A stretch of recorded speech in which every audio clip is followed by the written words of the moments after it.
Exclusive. Andrew Mountbatten Windsor living in fear and angry, but one thing will never change with the former prince living a reclusive life. Ash awaits his move to Sandringham.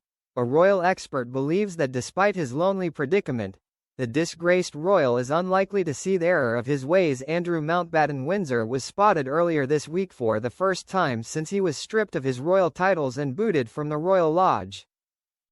On Monday, the former prince was seen horse riding around the Windsor estate, breaking his cover for the first time in several weeks. Andrew is still residing in the royal lodge, which he has called home for more than 20 years with his ex-wife Sarah Ferguson, as he waits his move to the Sandringham estate in the new year, after being evicted from the 30-room mansion by his brother King Charles in the wake of the ongoing Epstein scandal. With Andrew passing the time away from the spotlight in the royal lodge, former BBC royal correspondent Jenny Bond believes the former prince would be feeling humiliated after being stripped of his titles, as he continues to deny the allegations against him. Jenny told the Mirror, "I'm sure he's feeling humiliated and, by all accounts, angry. You have to remember that he has consistently protested his innocence. Therefore, he feels wronged. But the reality is now has just a few weeks left before he has to leave Royal Lodge, which has been his home for more than 20 years." With Andrew set to move into a home on the Sandringham estate in Norfolk in the new year, the royal expert claimed he will have to learn how to do a lot for himself, as the privileges of royal life have been removed. "I don't think Andrew is the sort of person who will ever feel humble," she said. "That's not in his nature. I think he will expect to have his staff in his new home, as I don't imagine he has the first idea about how to cook, clean or shop."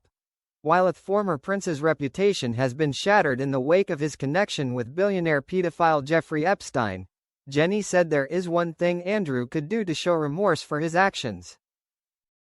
She said, one thing he could do to show some remorse for, at the very least, his bad judgment in befriending Epstein, is to cooperate with the Congressional Committee and tell them what he saw and what he knows. At the moment, though, that seems unlikely. The former prince has been summoned by the Congressional House Oversight Committee's ranking Democrat as it investigates pedophile Epstein's activities in the U.S., with congressional investigators saying in a letter they want his assistance to uncover the identities of Mr. Epstein's co-conspirators and enablers.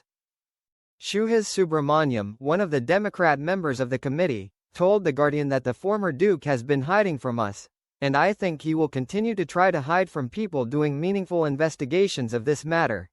It seems like every time we find more evidence, Andrew seems to be in the documents, he added.